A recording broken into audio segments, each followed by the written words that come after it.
Shalom GKI Jatinegara yang dikasihi Tuhan, kita akan belajar terus kebenaran firman Tuhan di dalam renungan yang dibagikan kepada jemaat di dalam sebuah acara Sekar Semakin Dekat dengan Kristus. Dan kita akan belajar daripada harta yang kekal, dan saya akan mencoba melengkapi daripada khotbah yang terjadi di minggu, yaitu tentang harta yang kekal. Dan saya akan membagikan sebuah kebenaran firman Allah tentang harta yang ada di hatimu, yaitu harta di hatimu. Kita akan berdoa terlebih dahulu agar Tuhan boleh menguatkan kita di dalam proses kehidupan yang sedang sulit saat ini. Mari kita berdoa.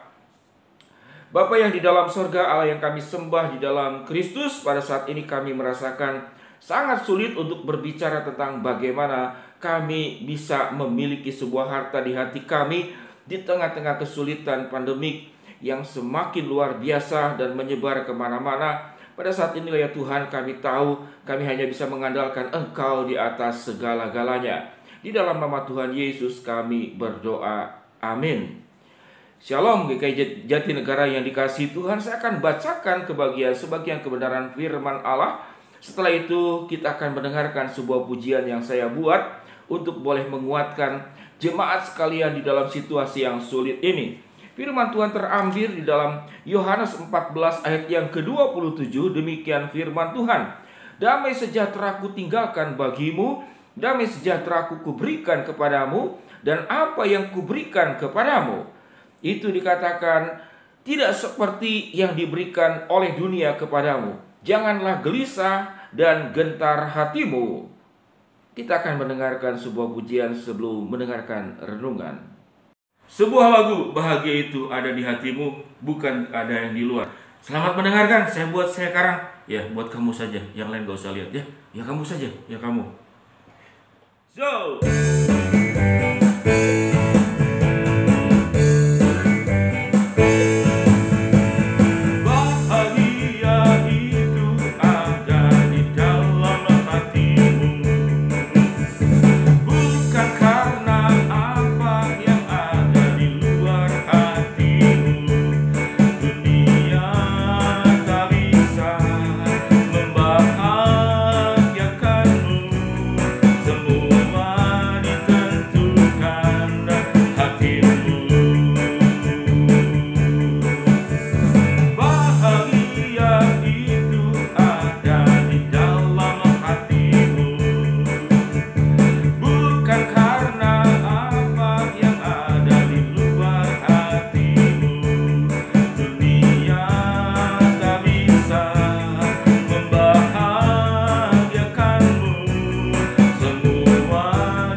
ya, jemaat yang dikasihi Tuhan, itulah pujian tentang bahagia itu ada di hatimu dan bukan apa yang ada di luar hatimu. Dan bahagia ternyata bukan hanya ditentukan oleh apa yang kita punya, apa yang kita raih. Ada dua kata yang cukup menarik dari lagu yang tadi kita dengar, yang saya buat untuk jemaat sekalian, yaitu bahagia itu berangkat daripada rasa syukur.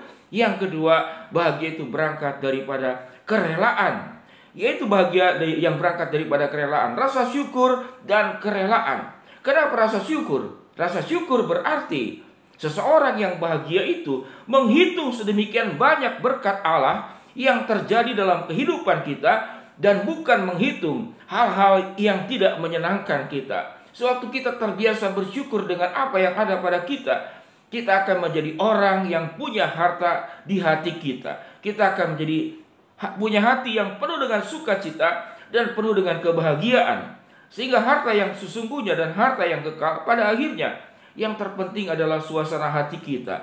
Kita bisa kaya, kita bisa segala sesuatu, tapi banyak orang kaya juga tidak bahagia. Banyak orang sukses, makin sukses, dia makin tidak bahagia. Dia seakan-akan mengejar bayangan. Kalau ini matahari, ini kita berlari ke sana. Kalau kita kejar bayangan, bayangan tetap akan berlari lebih cepat dari kita. Kalau ini matahari, ini kita, maka bayangan ada di belakang kita. Sewaktu kita mengejar katakanlah cahaya ini, maka bayangan yang akan mengikuti kita, dan bukan kita yang mengejar bayangan. Bahagia dalam dunia ini adalah bahagia yang bersifat bayangan.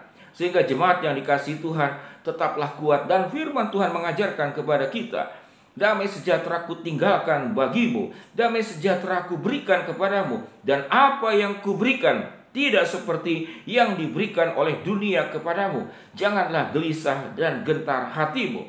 Tuhan menguatkan kita, Tuhan membimbing kita melewati masa-masa sulit di dalam kehidupan, kehilangan pekerjaan, anggota keluarga kita kena COVID, satu persatu bertumbangan. Namun ada satu perkara, bahwa keadaan bisa bergonjang-ganjing, bisa datang badai, bisa datang gelombang, bisa datang gelap, jalan di depan kita bisa tertutup. Namun Tuhan satu perkara, akan terus menyertai kita dan menolong kita untuk melewati setiap kesulitan yang ada. Belajar dari pengalaman bangsa-bangsa Israel, apa yang terjadi di masa lalu itu terjadi kepada kita. Tuhan berikan tiang awan pada saat siang, tiang api pada malam untuk menjadi penerang dan penghangat. Tuhan berikan sebuah tongkat kepada Musa untuk membelah laut Teberau, dan Tuhan berikan mujizat-mujizat yang terjadi pada saat kita mengalami di dalam segala kesulitan yang ada. Biarlah kita boleh menyimpan harta di hati kita, harta yang kekal, sukacita kebaikan Allah yang terjadi di atas hidup kita. Saya akan mendoakan jemaat sekalian. Mari kita berdoa. Bapa yang di dalam surga, ya Tuhan, kami serahkan jemaat-Mu, agar tatkala kami ada banyak harta di dalam dunia ini yang terambil dari diri kami, kenyamanan, keamanan, kesehatan, harta benda, kebebasan kami bergerak. Namun satu perkara yang pasti, bahwa Tuhan memberikan damai sejahtera di dalam hati kami. Kami belajar untuk memiliki syukur dan memiliki sebuah ketulusan di dalam menjalani kehidupan ini. Karena kami tahu tidak ada perkara yang terjadi tanpa kendali Tuhan. Kalaupun Tuhan izinkan, Tuhan akan beri kekuatan, beri jalan keluar, beri kemampuan kami untuk melewati segala-galanya. Berkati ya Tuhan untuk semua jemaat GKI Jatinegara di dalam pertolongan, kebaikan, bimbingan, dan juga penyertaan-Mu yang maha sempurna. Dalam nama Tuhan Yesus kami berdoa. Amin. Shalom GKI Jatinegara, tetap kuat melewati kehidupan ini. Ada Allah yang menyertai kita dan tidak pernah meninggalkan kita. Amin.